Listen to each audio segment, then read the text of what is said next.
This is the reason that Tesla kind of is famous.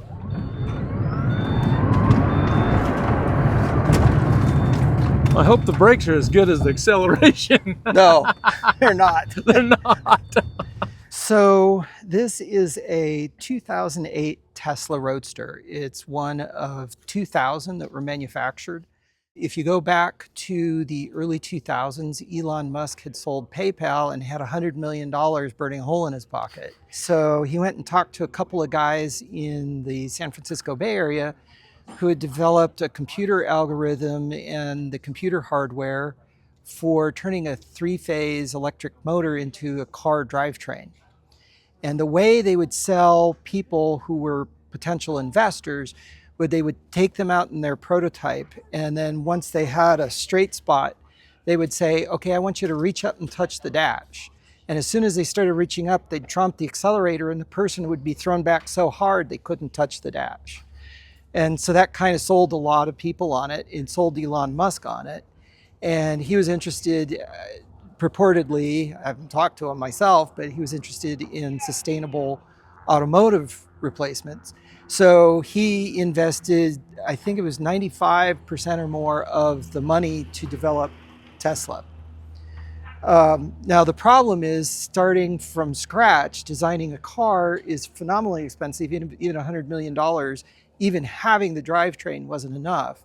So what they did is they went to a number of car companies, and since it was a performance-based benefit that we were seeing, not just fuel economy, he talked to sports car companies. And the one that actually he came to a deal with was Lotus. And Lotus agreed to sell Tesla the gliders or the empty car frames, and then they would develop the car from there with their own drivetrain.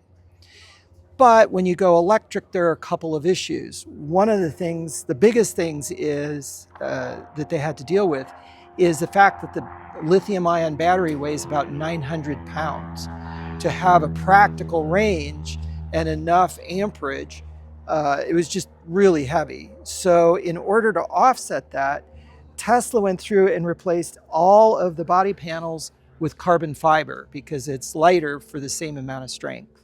So even though it looks a lot like a Lotus Elise, the entire body, the frame is still from Lotus, but in some of the suspension, but the body panels are all carbon fiber and they're all Tesla original. The one thing that they didn't really fix, and you kind of mentioned that when we were in the car, is the brakes. The brakes are designed for a car that's substantially lighter than this, and they didn't really change them. So whereas if you drive a high-performance Corvette or something and you stand on the brakes, it'll throw you against the seat belt. This one, you better have enough stopping room. And you got to know that because you're going to get up to speed very quickly with it. So 0 to 60 is about 4.5 seconds. And its range new was about 240 miles, driven sort of average. Those are EPA estimates, and the way you figure it is you decrease it about 10% because nobody drives like an EPA driver. Same thing for the fuel mileage that you get on an internal combustion car. You never get the exact mileage because nobody drives it like that. So usually with the electric car, you want to reduce your range by 10 or 15%, maybe more if you drive hard or you're going up a lot of hills. So that was when it was new. The battery in this car now it's still the 2008 battery. The range is down to, right when we drove over here today, it was about 115 miles. So I've lost a little more than half of the battery capacity.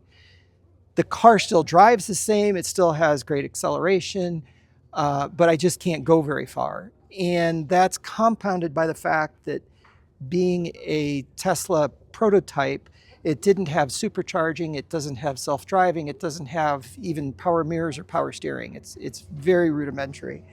But without supercharging, it really limits what you can do with the car. And now with the 100-mile range, then again, you subtract 10 or 15%, I can pretty much drive it around Prescott and go home. It really isn't practical from that standpoint. My hope is that somebody reverse engineers the battery and starts producing a lithium ion battery replacement, or Tesla starts making a replacement battery. But until that happens, at some point, once this battery is completely gone, this car will just become a museum piece, which is unfortunate. I hope Wow, that doesn't happen. that's too bad. This car, unless I were to change the rims, I can only get one tire that fits. Wow. Fortunately, it's not a phenomenally expensive tire. The wear is pretty good, so I can't complain too much. It's Yokohama, so it's not like it's a super odd brand. The back tires originally were a very soft, grippy tire so that the computer could add more torque. The computer senses if there's any slippage, and it will adjust how much torque it's sending to the wheel.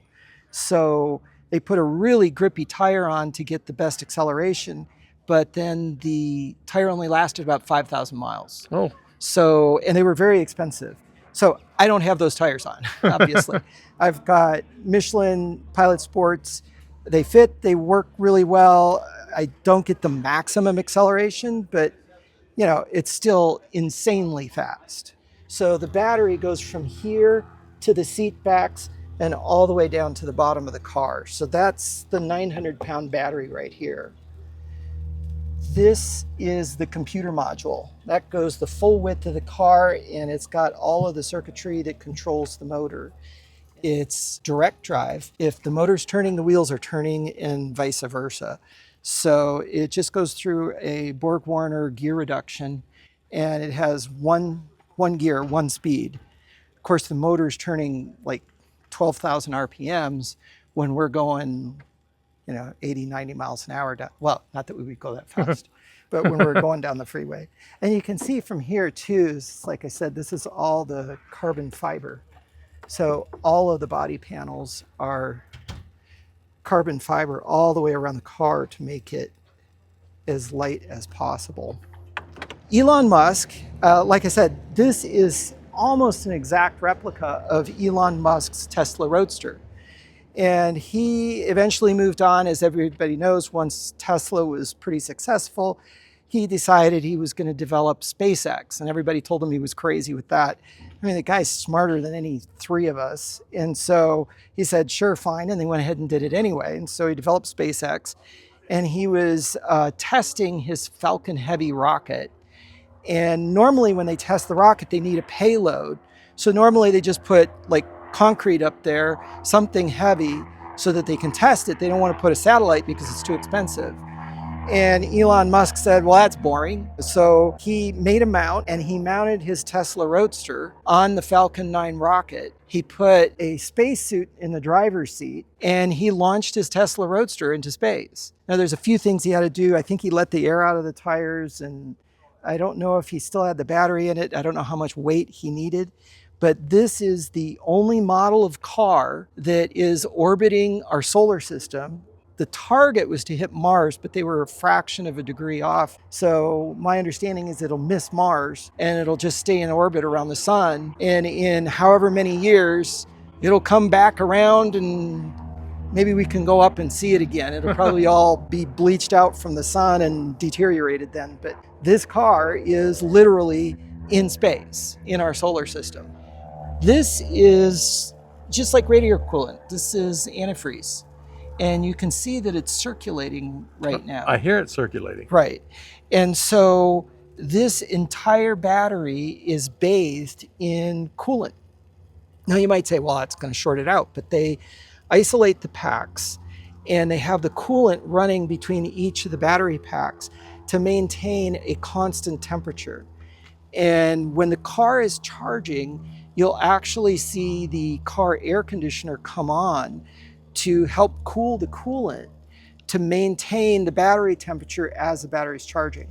So the lithium-ion batteries, their longevity is directly related to the state of charge that they stay in. If they're completely discharged, they're bricked. They're done. But if they're at 100% all the time, they also have bridging and they deteriorate and then they don't last as long. And if they have heat, they don't last as long. So the way Tesla maximizes the useful life of the battery is by keeping it water cooled and using whatever systems they have to do that. And then by normally only charging the battery to about 80%.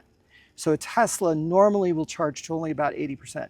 And then you have to set it up to 100% if you're going to need that range. As long as it isn't at 100% for a long period of time, that doesn't hurt the battery. But if you normally keep it at 100%, that's very bad for it. So those are all things to increase the longevity.